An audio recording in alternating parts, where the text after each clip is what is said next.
I'm Craig Fisher, and this is Inside Talent. Hey, this is Craig Fisher. This is the Inside Talent podcast. I am here with Annie Culbertson from Gensler. She is a talent leader at a design firm, an architectural firm, and they are blazing trails across America in this realm. She has some very specific opinions on talent acquisition, recruiting, onboarding, and retention. And we're going to talk about that and the future of work and all kinds of other fun things. Annie, how are you? Hi, Craig. Always good to see you. I'm doing great. How are you? I'm fantastic. Annie and I worked together previously on a project at one of her former companies. And I guess a few things. We did some recruiter training and some recruitment strategy. And we had a lot of fun doing it 10 plus years ago, would you think? But we haven't yet aged, so. That's right. No aging has happened. Zero. Mentally, at least. Exactly. Yeah. That was kind of the first time we had any kind of connection and exposure to one another, I think. I think that's right. And had your team come to my conference or something like that? Is that how it worked out? Yeah, I think I had a colleague who knew of you and maybe had a chance to come to the conference. And then I think I had been aware of it as well. So, and here you are, how many years strong later? Yeah, right. Still going. We're still Yeah. doing the TalentNet Live conference since 2009, twice a year, every year. And it's a labor of love, Annie. There's not a lot of profit in it, I'll just say.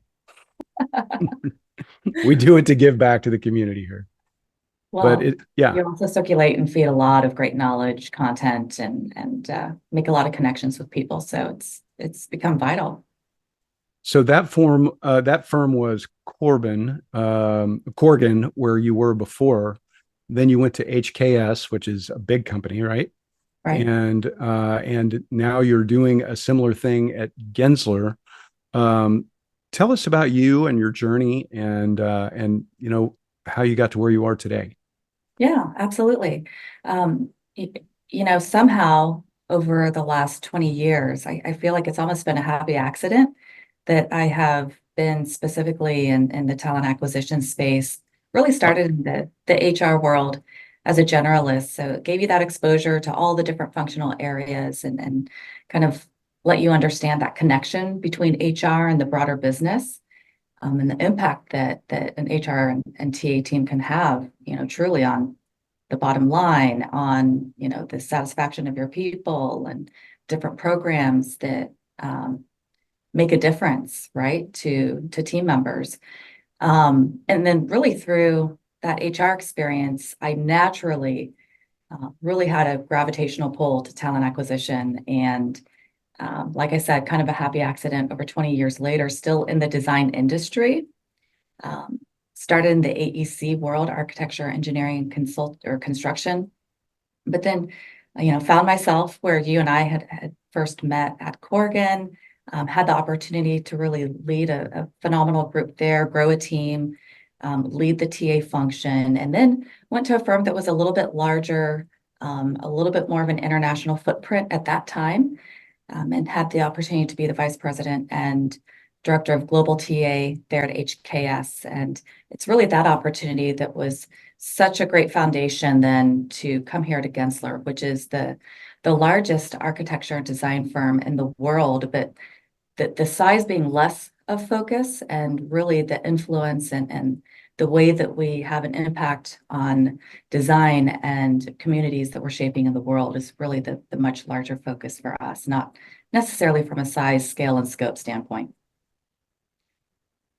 So, what are the unique challenges, and what is interesting about recruiting and talent acquisition in the design and architecture space? Well, first, it is just a very unique industry. For as large of an industry that it is, it still feels like there is, 2 degrees of separation between everybody here.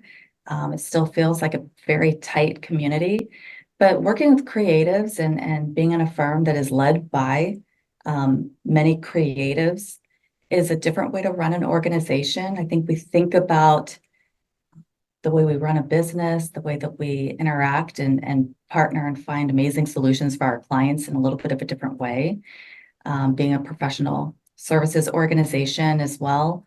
But we're deeply connected to, the communities in which we serve. We're deeply connected to, creating wonderful places for, human experiences to take place. And so there's something that's very purposeful and rooted in things like sustainability and climate action, environmental causes. Those kinds of things are really inherent in the way in which we work and the way that we, partner with our clients. And I don't know that in every industry you think about your day-to-day work and, through those kinds of lenses.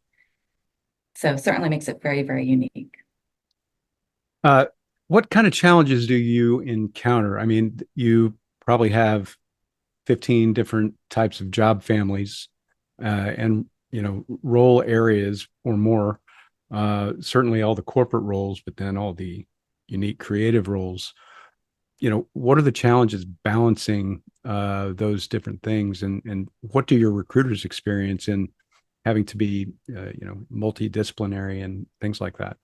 Yeah. I'd imagine we face really similar challenges to a lot of other folks in the talent acquisition world. But there's a lot of nuance to it, right? It's very specific at the same time, but I'd imagine still quite relatable, regardless of what industry you're in. But for us right now, a lot of our challenge is more so fundamental to the different markets, that we're in. And with a lot of the economic, changes that we're Let's just experiencing. say instability.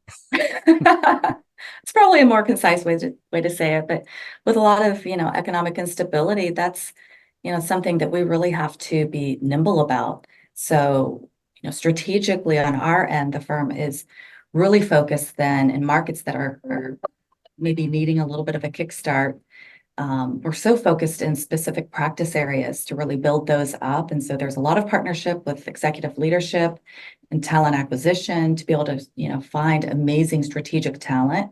That's been a huge focus, really to meet the needs of this challenge that we're in. To find amazing people that can be business builders and help us continue to, build those specific practice areas. A lot of them are, emerging practice areas. A lot of them have been growing, but maybe need to grow and expand into different markets. And so we've been working, alongside our leaders here to ensure that we're building up those teams with the specific strategic hires that we need in order to really keep businesses and markets thriving. Yeah, and continue to grow. I imagine, like most organizations that have markets in many different areas, that you have to be somewhat reactionary to that market saying, hey, we don't have enough talent over here, right? And it's hard to do capacity planning in those situations. And so I've been in the situation where I have to spin up a marketing campaign or a hiring event or something quickly to appease those offices. And occasionally there are long-term issues in those offices, and it's just always hard to recruit for those markets. And then other times you get one or two key hires in, and things shore themselves up. Have you experienced that sort of reactionary versus proactive issue in trying to solve for these markets? Yes, and yes. Right? All of the above. I think we've at this point kind of seen it all, but to your point, a lot of what we do in TA to begin with is essentially reactionary, right? We're responding to a need that we see. And in so many ways with, the processes that we try to put in place, we also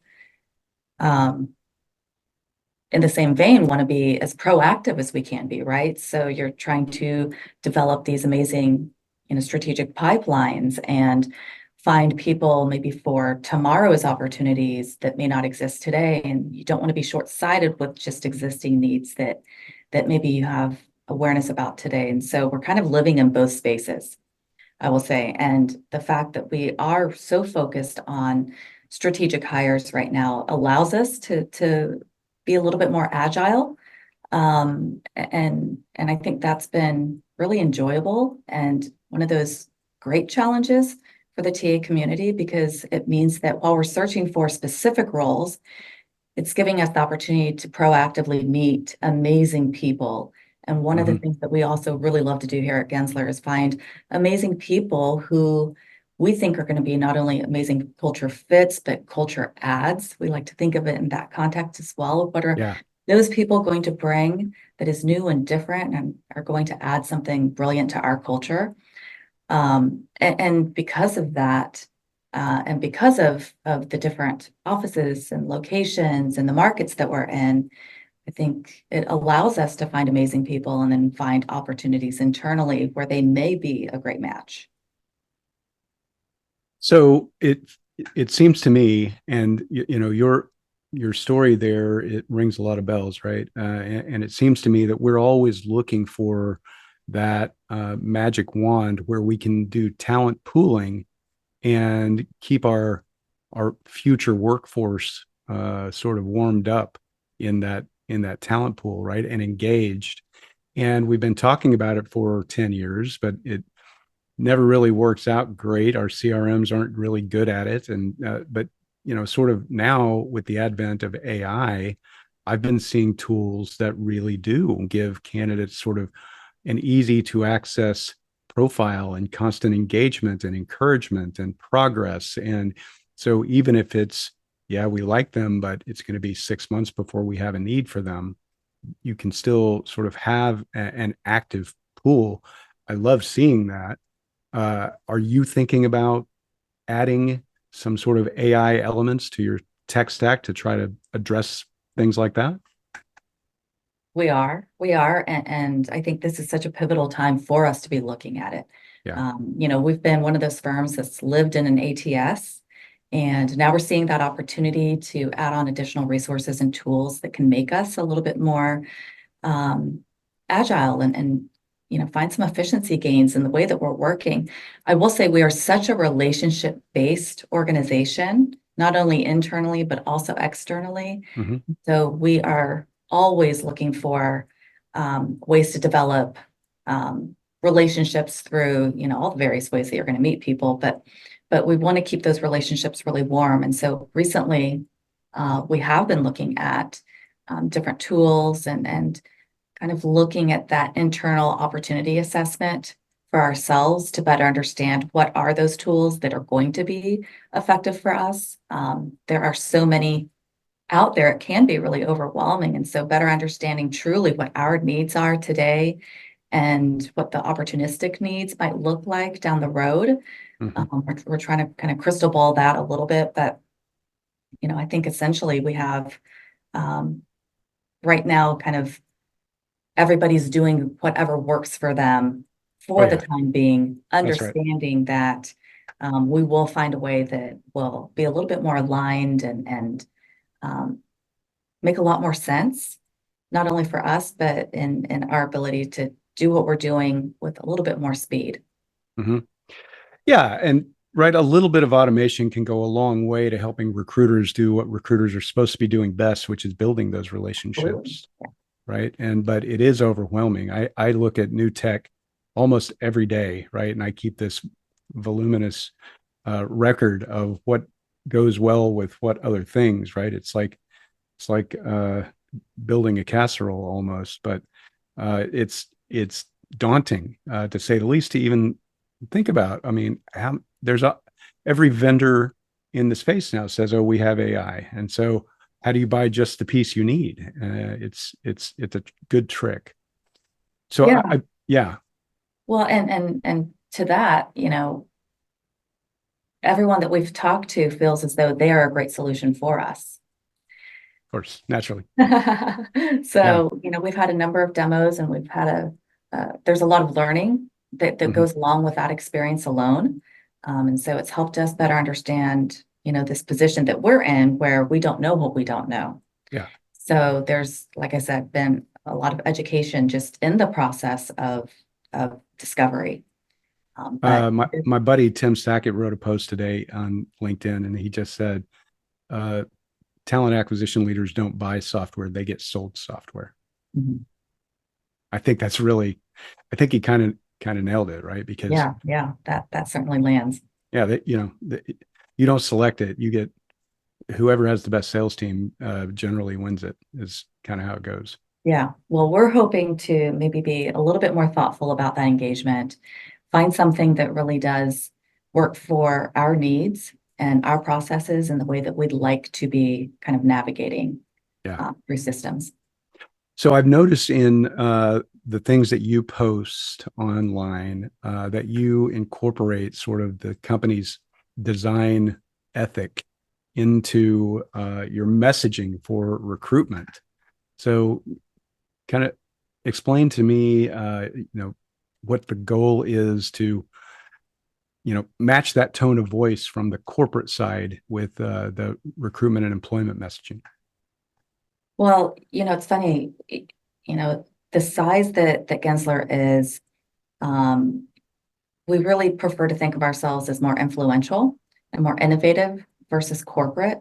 Mhm. And so all of that language and the way that we speak about ourselves internally, we also want to kind of pull the thread and ensure that we're speaking about ourselves externally in a way that also resonates and is in alignment with the way that we, speak about ourselves more so on the internal side. And so we've been really focused on kind of looking at that from the inside out and communicating, that brand, which obviously results in a talent brand in a really thoughtful way.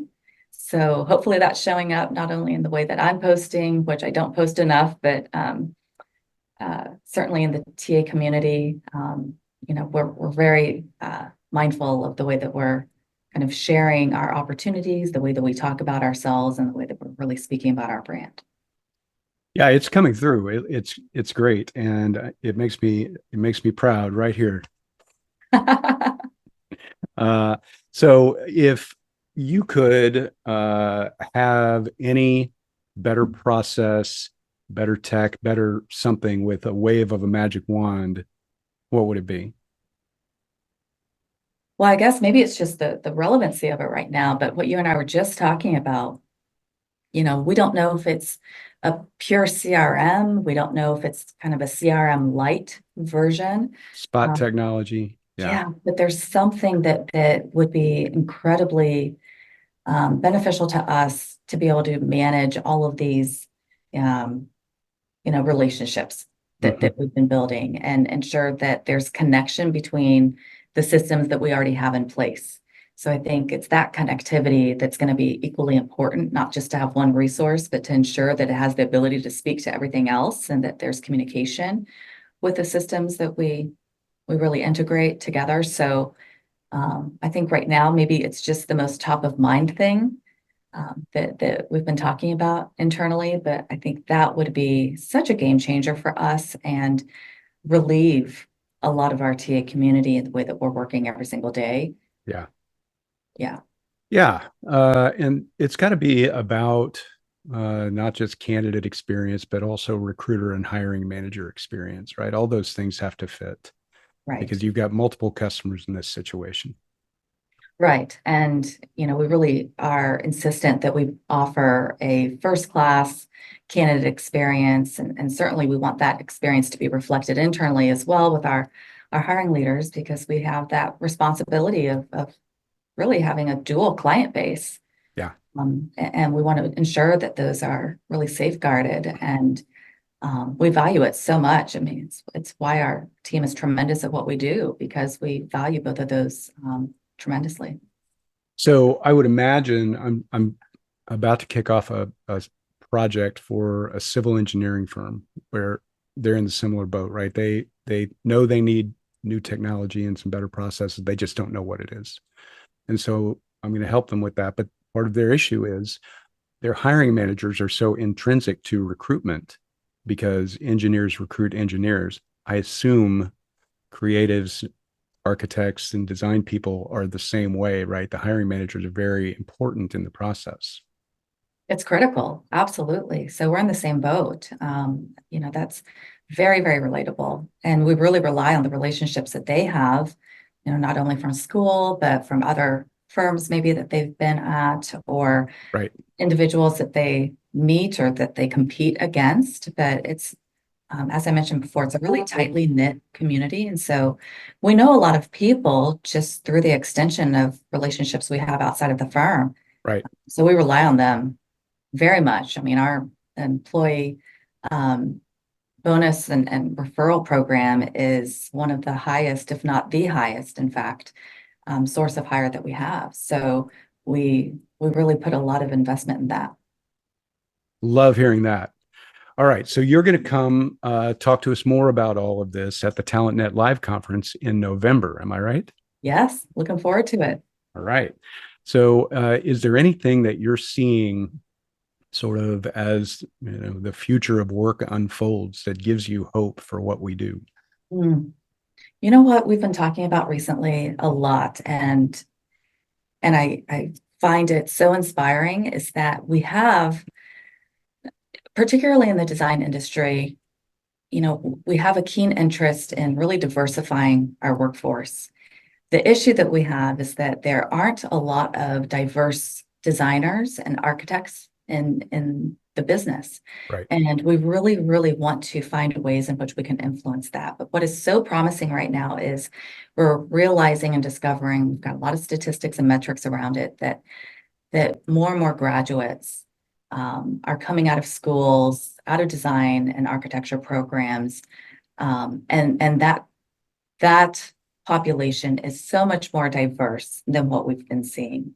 And so in order for us to really, help shape a lot of the communities that we're in, you have to have diverse work teams and project teams be a part of those projects. And it just gives me a lot of hope for the future that we are going to be able to diversify these project teams that much more to make our projects more impactful and more influential in our communities. So I'm really excited about what that diverse workforce will look like in the next 5, 10, 15 years. Right. Because of how much more diverse the people will be, in terms of selection and evaluation. So I love hearing that. And what I'm hearing is it's not just about winning bids, it's about making a better organization. And that's great to hear. Absolutely. Yeah. Yeah. Well, Annie, it's been fascinating as always. Thank you so much for joining us today on the Inside Talent podcast, and we will see you next time. Thanks, Craig. Appreciate it.